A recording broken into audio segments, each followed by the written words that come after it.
Hi guys! Magandang gabi! Welcome back po dito sa Gandara SRU channel for showbiz update. Andito na naman nga po akong muli nagbabalik. Ang nagmamaganda ninyong kachismosang Kimpa, wala na pong iba, ang lokaret na si Gandara upang maghatid sa inyo ng latest update and fresh happenings patungkol kina Kim Chiu and Paolo Avellino.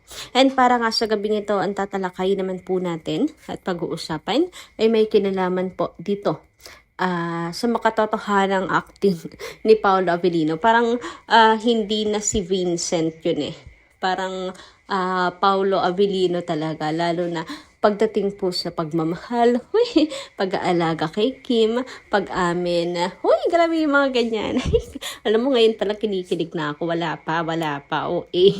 But anyway, bago tayo mag-start, sa mga di pa nakaka-subscribe sa ating channel, pakiclick lang po tayo na ating subscribe button at notification bell na nariyan sa baba upang kayo po yung maging updated at ma-notify tuwing may bago tayong chika at balita hinggil sa Kim Pao. Basta mga balita na may kinalaman kina Kim Chiu and Paolo Avellino, sagot na po natin yan. And ngayong gabi, nais kong batiin po ang Kim Pao, ang Team Di Alibay, sapagkat grabe ang bilis ha. Ang bilis po kasi nung una, pasok kasi sa top 2 ang Di Alibay sa UAE. Yung una, top 3 pa lang, yung una kong checked. Pero wag ka, ang bilis. Nag-top 2 po agad-agad sa UAE. Oh, congratulations Kim and Paul. New episodes po yan yung Friday. 'Di ba? Grabe, hanggang sa ibang bansa. Talaga naman pong patok na patok ang Kim Pao. So congratulations Kim and Paolo. At syempre sa buong cast na din, sa bumubuo ng Di Alibay, sa Team Di Alibay, ayan, mga nagtatrabaho sa likod ng camera kasi sila yung talagang gumagawa para mapaganda. Ayan, etong Di Alibay. Anyway, pag-usapan naman po natin ngayon ang ilang reaksyon ng mga taga-subaybay natin hinggil sa nagdaan po natin or mga previous update. So, pag-usapan nga natin ang reaksyon ni Ma'am Mila Carillo. Sabi niya rito, magandang gabi po sa inyo at shout out. Kasi Ma'am Gandara, pag mahal mo ang isang tao, gagawin mo ang lahat na matulungan ang mahal mo. Hindi mo matitiis or hindi matitiis ni Pao na pabayaan na lang si Kim. Masakit sa loob ni Pao makita na nalulungkot si Kim dahil, ayan, hindi niya kayang tingnan si Kim na umiiyak. Kaya ma'am, gumagawa siya ng paraan kung ano ang maitutulong niya sa mahal niya. Kaya sana unawain natin ang mga pangyayari sa buhay ni Kim. Na naaawa kami kay Kim. Na nakikita namin kung ano ang gawin sana ni Pao. Huwag pabayaan si Kim. Lagi ka lang sa tabi niya. Ibigay mo kay Lord ang mga problema na dumadating sa buhay mo. Mabuti naman at nandyan si Pao sa tabi ni Kim. Mayroon siyang tagapagpayo kung ano man ang maitutulong na mabuti na mawawala ang stress mo, Kim. Tayong mga fans solid senior, respeto at tiwala lamang tayo sa Kim Pao. Kim, huwag kang mag-alala. Andito kami na nakasubaybay lagi sa Kim Pao. Support lang tayo ha mga fans. Solid senior. God bless always. Pray Kim. Sigad lagi nakagabay sa Kim Pao. Thank you, Lord. So, ayan, makahulugan ang komento ngayon ni Ma'am Mila Carillo. Hinggil nga po sa sa pag-stay ni Pao kay Kim. Pagbibigay ng payo para mabawasan ang kanyang dinadala-dala. So, aminin natin kapag may nakakausap tayo, di ba, nababawasan yung atin pong dala-dala. Bigat na dinadala sa atin pong dibdib. And sa mga fans, ayan, magandang panawagan na wag rin po nating iwan si Kim. Patuloy lang po tayo sa pagsuporta at pagpapakita na ating pagmamahal sa kanya. Lalo na ngayon na mas kailangan po niya tayo. Samantala, ayun naman po dito kay Ma'am Norma Cool. Maganda rin gabi. Mga bashers, wag na walang magawa kundi paghahanap ng negatibong bagay para mayroon silang masabing masama sa kapwa. Kim Pao ang mahal namin, hindi kayo. Stop bashing dahil wala kayong pake. Wala kayong pake. Huwag kayong makiisyoso sa kanila. Grabe kayo, kabastos. May problema ang tao. Dapat unawaan nyo. Hindi yung dadagdagan ng ibang problema. Bashers, tumigil na kayo. Well, actually, nakakatuwa na yung, di ba, nagsusulputan yung mga bashers kahit may problema ni si Kim.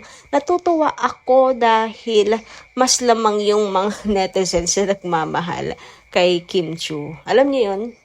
Nagsulputan man tong mga bashers na to. Mga konti lang sila. Mga napupulot lang sa comment section. Pero lamang talaga yung nagmamahal kina Kim and Paolo. Masasabi mo doon na yung mga bashers, anay lang. Mga bashers, ano lang sila? Mga langaw lang kung tutuusin. Mga maliliit lang talaga sila. Na sumasalamin lang din kung gaano kaliit yung utak nila. Parang gano'n. Nakakatuwa na malaman na ang daming nagmamahal kay Kim Chiu. Daming umaayon na dapat talaga gawin niya yon kahit kapatid pa niya. Kaya sa mga bashers, wala kaming pakialam sa inyo. Dahil marami kami, milyon ang nagmamahal kay Kim. Samantala, sabi naman dito ni Lot and Home Hunter, Miss Gandara, wala nang ibang lalaki na the one ni Kimi. Mr. Paul Avellino, here, husband. Paulo, wag kang magpakalasing. Nang sobra at masama sa puso mo yan. Paano na si Kim? Kung magdamag kang matutulog niyan. Hindi yan ang solusyon, Paulo. Kung ang health mo naman ang maapektuhan. Yung tama lang na hindi kami mag-aalala both. Both Kim Pao forever. God bless you both. Take care. Always. Pray is the best armor. So, wala naman pong pruweba na talagang si Pao ay lango. No? Siguro, uminom. But naniniwala naman ako na kayang mag-control. Kayang kontrolin ni Paolo yung kanya pong sarili. And syempre, mas matimbang kasi para sa kanya si Kim, diba? Kaya, for sure, nakalalay pa rin yan kay Kim. Anyway, dumako naman po tayo dito sa scene ng The Alibay. Ganyang hawak ni Paolo Avellino. Ganyan-ganyan din kasi siya in real life kapag pinoprotektahan niya si Kim. Kapag ito yung real life ng Kim Pao. Talagang ganyan ang tunay na Paolo kung gaano alagaan si Kim.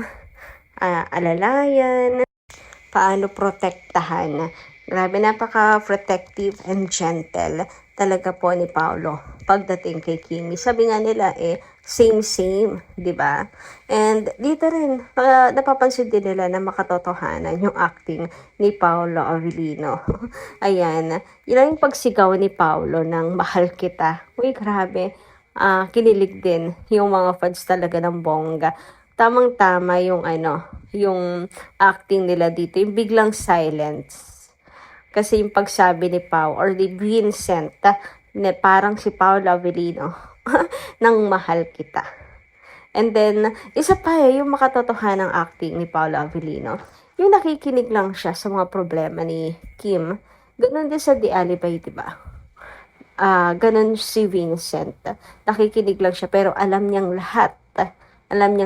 Ganun din si Paolo in real life kay Kim. Nakikinig lang siya. Alam niyang lahat ng kwento sa buhay ni Kim. Lahat ng kinukwento ni Kim Chiu. Lahat ng problema ni Kim. Alam niya lahat. Nakikinig lang siya. So, nasa interview din yan ng Kim Pao. Pwede niyong halungkatin. So, yung pagmamahalan dito ni Stella and Vincent, in real life talaga in real life talaga na gagawin lahat ni Vincent or ni Pao na protektahan si Kim. tulad ng pagprotekta ni Vincent kay Stella, pag-aalala, concern, paano itrato, 'di ba? Paano mahalin. Grabe nga yun. Basta ang daming resemblance, ang daming ang daming pagkakapareho ng Kim Pao sa Vincent Stella. And guys, grabe, manood na kayo ng episode 9 and 10. Ang ganda ng episode ito, grabe, ramdam na ramdam mo yung emosyon nila dito. Tapos yung sa pagtago pa sa lamesa, day, hindi ko kinakaya. Grabe nga yun. Basta guys, manood kayo, episode 9 and 10. Hindi kayo mananawa pa ulit-ulitin yan. Ayoko i-review lahat. Kasi syempre, di ba, ang naman, para sa Prime Video, para po sa Team The Alibay. But, yan, naanyayahan ko lang po kayo na manood kung hindi pa kayo nakakapanood ang latest episode 9 and 10 ng The Alibay. Sobrang ganda. So, yun lang muna po ang ating update. Maraming salamat po sa inyong pakikinig. Kita-kits po muli sa susunod pa natin mga chikas. Maraming po salamat.